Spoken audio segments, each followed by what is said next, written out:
आज हम डिस्कस करेंगे measurement of the rate of transpiration के बारे में। यानी प्लांट्स के अंदर एक खास किस्म का जो प्रोसेस होता है जिसे ट्रांसपायरेशन का प्रोसेस कहते हैं, तो उसका रेट या उसकी शरह क्या है और उसको मेजर कैसे करते हैं, इसके बारे में हम डिस्कस करेंगे। रेट कहते हैं किसी चीज का अमाउंट या किसी चीज की क्वांटिटी को।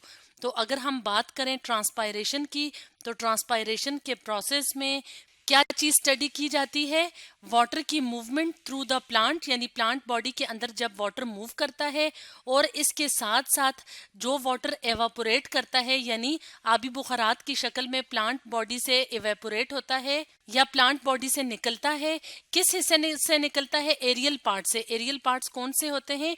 जो कि जमीन की सतह के ऊपर होते हैं, जैसे कि लीव्स हैं, स्टेम्स हैं और फ्लावर्स हैं। तो इन पार्ट से जब पानी की या वाटर की मूवमेंट होती है या इवेपोरेशन होती है, और इसके अलावा वाटर जो मूव करता है प्लांट बॉडी के अंदर, तो इस प्रोसेस को ट्रांसपायरेशन का प्रोसेस कहा जाता है। तो यूजुअली जो ट्रांसपायरेशन की प्रोसेस की अगर हम मेजरमेंट की बात करें, तो ट्रांसपायरेशन का प्रोसेस खास किस्म के इक्विपमेंट से मेजर किया जाता है जिसे पोटोमीटर कहा जाता है। तो अगर हम बात करें ट्रांसपायरेशन की और इसकी इमेज की बात करें, तो यहाँ पे हम देख रहे हैं कि ये प्लांट बॉडी है और वाटर मूव करता है प्लांट के अंदर with the help of roots, यानी जड़ों के जरिए पानी अंदर जाता है। इसके बाद ये मूव करता है पूरी प्लांट बॉडी के अंदर, और इसके बाद एरियल पार्ट्स जो होते हैं, यानी स्टेम है, फ्लावर्स हैं और जो लीव्स होते हैं, इससे जब पानी एवेपोरेट करता है तो इसको ट्रांसपायरेशन का प्रोसेस कहते हैं। और इसको मेजर करने के लिए आमतौर पे जो इक्विपमेंट चूज होता है उसको पोटोमीटर कहा जाता है। तो पोटोमीटर कैसे मदद देता है रेट ऑफ ट्रांसपायरेशन को मेजर करने के लिए? पोटोमीटर की मदद से हमें पता चलता है कि जो फैक्टर्स होते हैं, जैसे कि लाइट है, टेम्परेचर है, यानी रोशनी, टेम्परेचर, दर्जा हरारत, ह्यूमिडिटी, नमी और रोशनी की जो इंटेंसिटी होती है, और इसके अलावा विंड यानी हवा, क्या करते हैं? रेट ऑफ ट्रांसपायरेशन को अफेक्ट करते हैं। यानी जब हम पोटोमीटर की मदद से ट्रांसपायरेशन का रेट मेजर करते हैं, तो इससे हमें ये पता चलता है कि कैसे लाइट यानी रोशनी और रोशनी की जो इंटेंसिटी या शिद्दत होती है, इसके अलावा टेम्परेचर यानी दर्जा हरारत और ह्यूमिडिटी किस तरह से रेट ऑफ ट्रांसपायरेशन पे अपना असर डालते हैं। तो पोटोमीटर की मुख्तलिफ टाइप्स होती हैं, जिसमें से ज्यादा इम्पोर्टेंट या जो कॉमनली यूज होता है वो होता है बबल पोटोमीटर। इसके अलावा मैस पोटोमीटर भी होता है। तो बबल पोटोमीटर की अगर हम बात करें तो ये कैसे मेजर करता है रेट ऑफ ट्रांसपायरेशन को? तो ये मेजर करता है amount of water lost from a leafy shoot by monitoring, और किस चीज को मॉनिटर करके? Rate at which the bubble moves along the narrow tube. यानी पोटोमीटर के अंदर जो नैरो ट्यूब लगी हुई होती है, तो उसके अंदर एक एयर बबल मूव करता है, जो कि ये बताता है कि कितने अमाउंट में वाटर लॉस्ट हुआ है लीफी शूट के जरिए। और ये एयर बबल कैसे मूव करेगा? ये मूव करेगा जब लीफ यानी जो हमने शूट रखी हुई है पोटोमीटर के अंदर, वो वाटर को ज्यादा से ज्यादा सक करेगा to replace the water lost, यानी जो पानी लीफी शूट के जरिए से लॉस्ट हो गया है। यहाँ पे हम अपने सामने डायग्राम भी ले आते हैं ताकि हमें पोटोमीटर का जो वर्किंग है तो उसको समझने में आसानी हो। तो यहाँ पे अगर हम इस डायग्राम की मदद से देखें, तो यहाँ पे हम क्या देख रहे हैं? Bubble potometer. तो बबल पोटोमीटर के अंदर कौन कौन से पार्ट्स होते हैं, या हम बात करें कि बबल पोटोमीटर का जो अपरेटस होता है उसके मेन पार्ट्स कौन से होते हैं, तो एक क्लियर प्लास्टिक की ट्यूब होती है।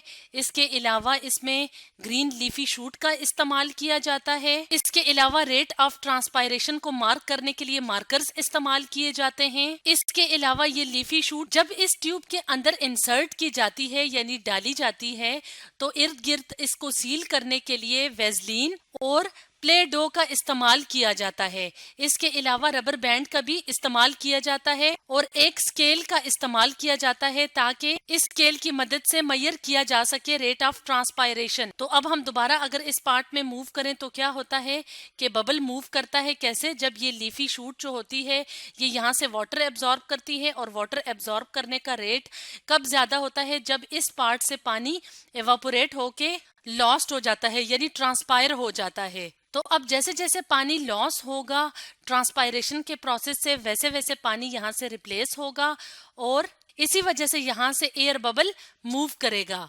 तो अगर हम इस एयर बबल की बात करें तो ये एयर बबल फास्टर अगर मूव कर रहा है तो इस बात का मतलब है कि जो लीफी ट्विग है उससे ट्रांसपायरेशन का रेट बहुत ज्यादा है, यानी जितनी तेजी से यहाँ से पानी ट्रांसपायर करेगा उतनी ही ज्यादा तेजी से एयर बबल मूव करेगा।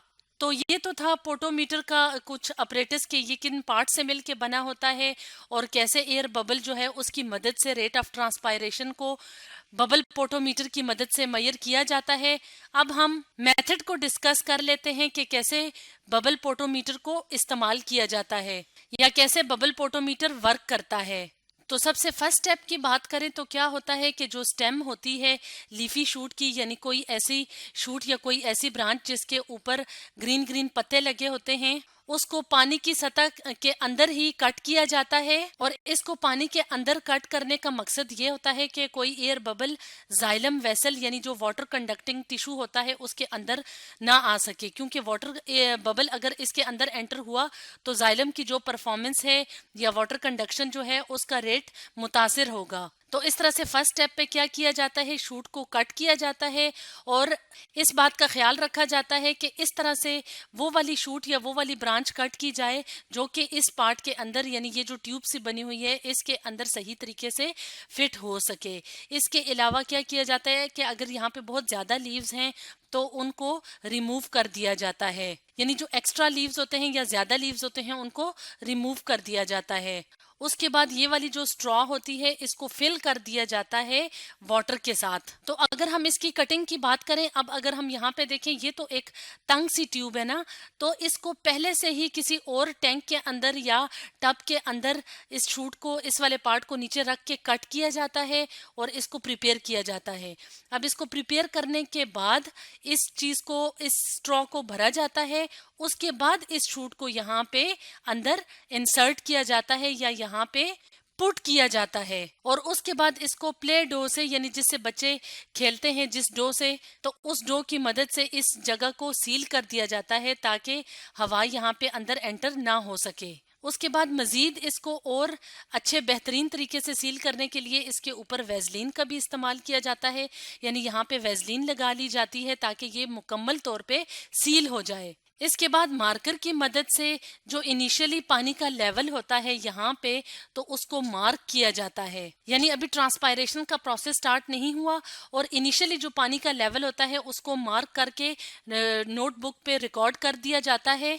तो अगर हम बात करें अब पोटोमीटर की, तो पोटोमीटर को कौन सा एनवायरनमेंट के अंदर रखा जा सकता है, तो पोटोमीटर को मुख्तलिफ किस्म के एनवायरनमेंट्स में रखा जा सकता है मुख्तलिफ टाइप के फैक्टर्स को देखने के लिए कि मुख्तलिफ फैक्टर्स जैसे कि लाइट है, विंड है, टेम्परेचर है और ह्यूमिडिटी वगैरह है, वो किस तरह से रेट ऑफ ट्रांसपायरेशन पे असर डालते हैं।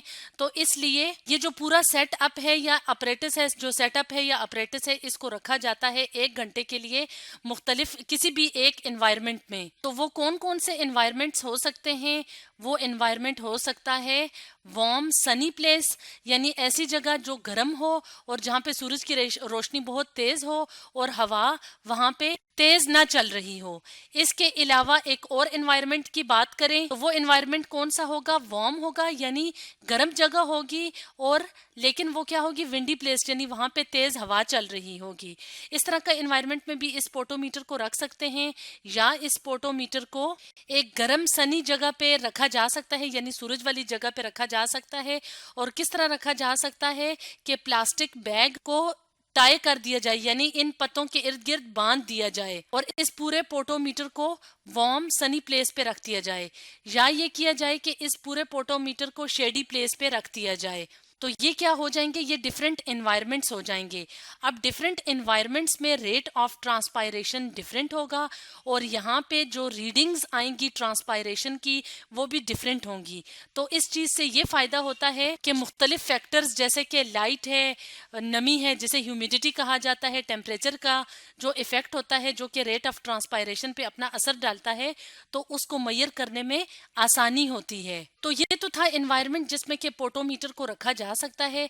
अब हम अगर रीडिंग्स की बात करें कि जो हम रीडिंग रिकॉर्ड करेंगे या रेट ऑफ ट्रांसपायरेशन की जो मेजरमेंट है वो कैसे करेंगे, कि पेन की मदद से यहाँ पे हर 10-10 मिनट के बाद रीडिंग्स लेंगे, यानी वाटर का जो लेवल है उसमें जो चेंजेस आ रहे हैं वो वाली रीडिंग्स लेंगे और हर 10 मिनट के बाद लेंगे। और जैसे कि हमने वीडियो के स्टार्ट में बताया था कि इस पोटोमीटर को हम इस एनवायरनमेंट में यानी इनमें से किसी भी एक एनवायरनमेंट में 1 घंटे के लिए रखेंगे।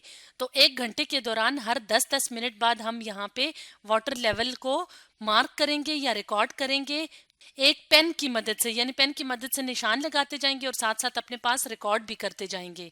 अब हमने क्या करना है कि मेजर करना है डिस्टेंस द वाटर मूव्स, यानी जो पानी है यहाँ पे जो उसका लेवल चेंज हो रहा है हर 10 मिनट के बाद हमने वो डिस्टेंस मेजर करना है। तो इस तरीके से हमें मुख्तलिफ एनवायरनमेंट्स में रेट ऑफ ट्रांसपायरेशन को मेजर करने में मदद मिलेगी। किसकी मदद से? बबल पोटोमीटर की मदद से। और इसी की मदद से हमें ये समझने में आसानी होगी कि मुख्तलिफ जो फैक्टर्स होते हैं जैसे कि लाइट होती है, टेम्परेचर होता है, विंड होती है, इसके अलावा ह्यूमिडिटी यानी जो नमी होती है, तो उसका ट्रांसपायरेशन की जो अमाउंट है या रेट है उस पर क्या असर पड़ता है।